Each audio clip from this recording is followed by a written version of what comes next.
So here's a question that I think many of us have wrestled with.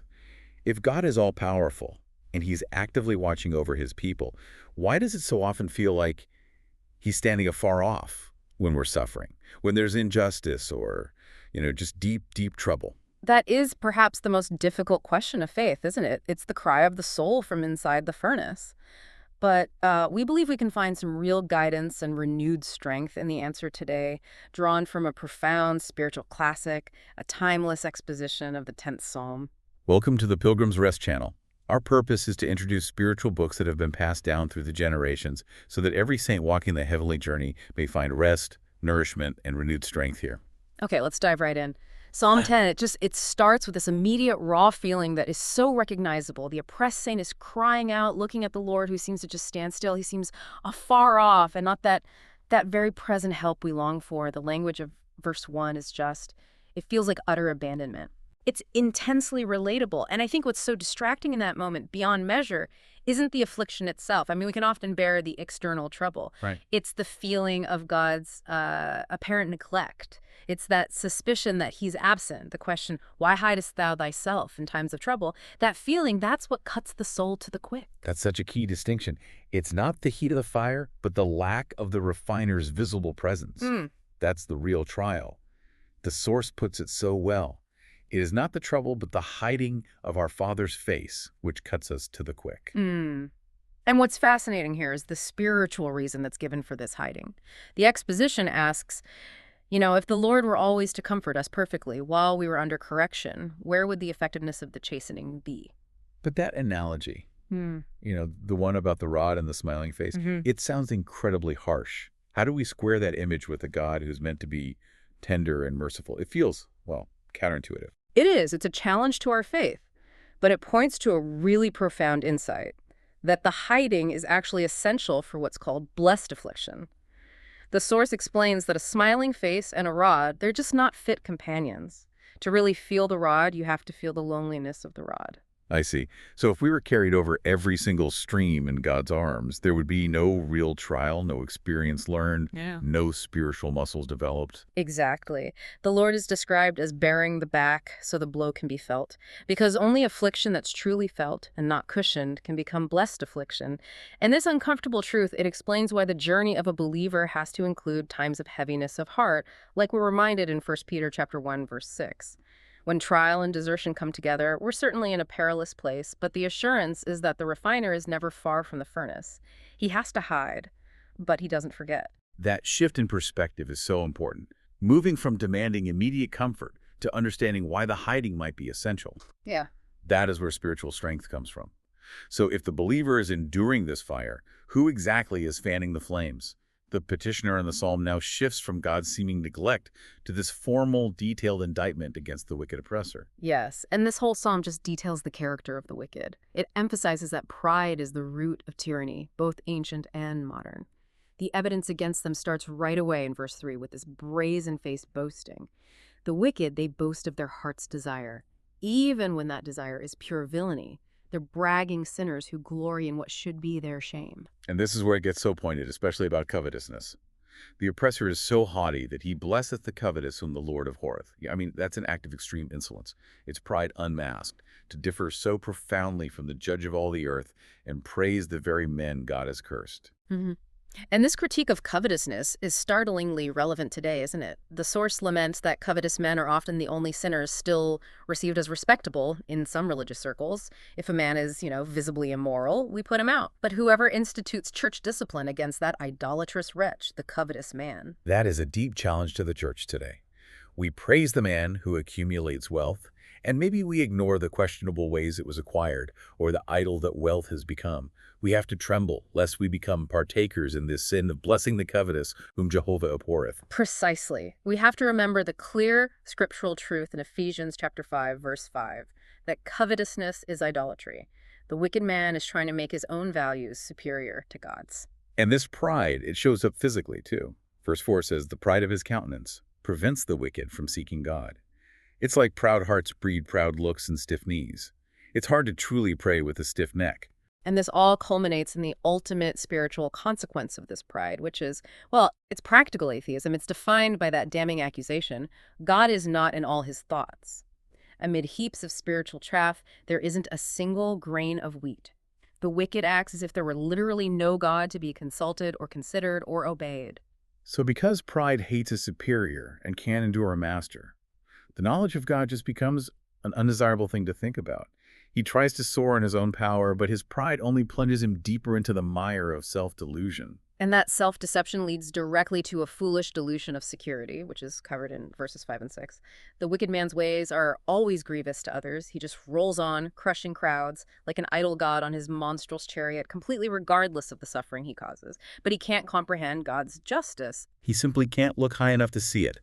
Thy judgments are far above out of his sight. His arrogance lets him believe he's above all reckoning, and his confidence is just staggering. As for all his enemies, he puffeth at them, believing he can just annihilate them with a breath like a dismissive boo, boo. And the security is just utterly dangerously foolish. He says in his heart, I shall not be moved, for I shall never be in adversity. This assurance is built on sand, not stone, because as the source Riley observes, boastings are not buttresses, and self-confidence is a sorry bulwark. The ruin of fools is that when they succeed, they swell with self-conceit, and they just assume their good fortune is going to last forever. That brings us to the cruel actions that are rooted in that arrogance. The psalm starts detailing the specific vicious methods of the oppressor, starting with his mouth. Verse 7 describes his mouth as full of cursing and deceit and fraud, a three-headed serpent spewing harm in multiple forms. And notice the malice is hidden under his tongue. It's not just on the surface of his speech. Deep in his throat are these unspoken, unborn words, which will come forth as mischief and iniquity. He's like a venomous reptile carrying poison under his tongue, ready to strike when it's advantageous. And for all that boasting, he's a coward. Verses 8 through 10 describe him acting like a sneaky highwayman, waiting in the lurking places of the villages. He springs on the unsuspecting traveler in some desolate spot, exploiting weakness. The methods are cruel, yet so cunning, and while today he might not be a literal robber, the spirit of this cruelty is still with us. The source makes it clear that the spiritual highwayman uses legal quibbles, mortgages, bonds, writs, and the like to catch the poor and draw them into a net. It's malice dressed up in official documents. Yeah, that is so relevant now. It's often the complexity of the systems, the bureaucratic hurdles, the fine print, the legal traps that oppress the poor and the vulnerable. It's hard to fight malice when it has a legally binding signature attached to it. It is indeed. And he even uses a kind of false humility to disarm his targets. Verse 10 says, he croucheth and humbleth himself just to gain an advantage. This seeming humility is often armor-bearer to malice. The lion crouches low so that he may leap with greater unexpected force. That's a critical warning for all of us, isn't it? To be very careful of fawners. They who crouch at our feet are often just longing to make us fall. Friendship and flattery in the mouth of a cunning person can be deadly enemies. And this whole cycle of pride, cunning, and cruelty, it all culminates in the persecutor's ultimate self-comforting lie in verse 11. God hath forgotten, he hideth his face, he will never see it. So he justifies everything he does by creating a blind, deaf, and forgetful God. Precisely. This denial of God's sight, this doubt of omniscience, that's the bitter root of all sin. Men have to believe God is either blind or forgetful when they persecute the saints. If we had a constant living sense of the phrase, thou, God, seest me, sin would be impossible.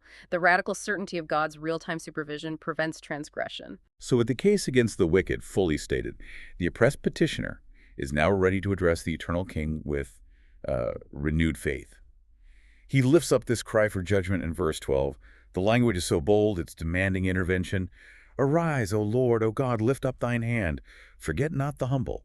This is faith in action. It's compelling God, as it were, to intervene, even though it's mingled with that very human plea not to forget the humble soul.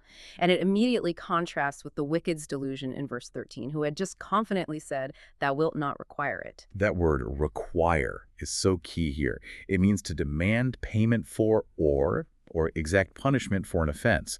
The wicked believe the scales of justice just aren't going to balance. But the truth in verse 14 is the ultimate rebuttal to that atheist suggestion. Thou hast seen it, for thou beholdest mischief and spite to requite it with thy hand. God is, as the source declares, all eye to see and all hand to punish his enemies. From divine justice there is no fleeing. God will justly pay back or require the actions of the wicked. And here is the great comfort and assurance for the struggling believer. The poor committeth himself unto thee. The oppressed saint gives himself up entirely into the Lord's hands, resigning his will in judgment, and just resting, assured that he will order all things for the best. And we should emphasize God's unique and powerful role here as the helper of the fatherless, the parent of all orphans. When the earthly father sleeps beneath the sod, a heavenly father smiles from above. God governs the world not just by raw power, but by goodness, as a tender, protective father. This certainty of divine care, it fuels the prayer for judgment that follows in verse 15. Break thou the arm of the wicked and the evil man. It's a prayer that the sinner would lose his power to sin, that the tool of oppression itself might be shattered. And history validates this expectation. The source points to the observation that very few great persecutors have ever died in their beds. God permits tyrants and oppressors for a season, but soon he cuts up these Herods and casts them into the fire. For the men who had neither justice nor mercy, there will be justice rendered to the full. And this certainty of final victory moves us to the firm foundation of the saints' hope in verse 16. The Lord is king forever and ever. The foundation isn't a temporary reprieve, it's eternal rule. It ensures our complaints are carried to the King of Kings, whose reign has no end. And this everlasting reign ensures the efficacy of humble desire in prayer. Verse 17 says, God has granted the desire of his people. Lord, thou hast heard the desire of the humble. Thou wilt prepare their heart. Thou wilt cause thine ear to hear. This offers such a profound insight into the mechanics of spiritual life. God doesn't hear words, but desires. Desire is the soul and life of prayer. If the heart is silent, the ear of God is closed. But the crucial element is humility, that attitude of resignation we talked about earlier. It is written that the lower the heart descends, the higher the prayer ascends. A prayer that bursts from a heart prepared by God through affliction, a truly humble heart, will certainly reach the ears of the eternal King. The psalm then closes with God's ultimate purpose in verse 18. To judge the fatherless and the oppressed, that the man of the earth do no more violence. The man of the earth, this creature of a day, a creature made of dust, he will be broken by the majesty of God's power, and God's people will be glorified. And the purpose isn't merely revenge, it's restoration. That the oppression ceases entirely and forever.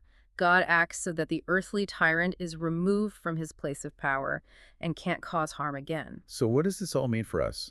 Our deep dive into this cry of the oppressed has shown us that the source of our strength lies not in, forceful, self-driven resistance, but in total reliance on the eternal King.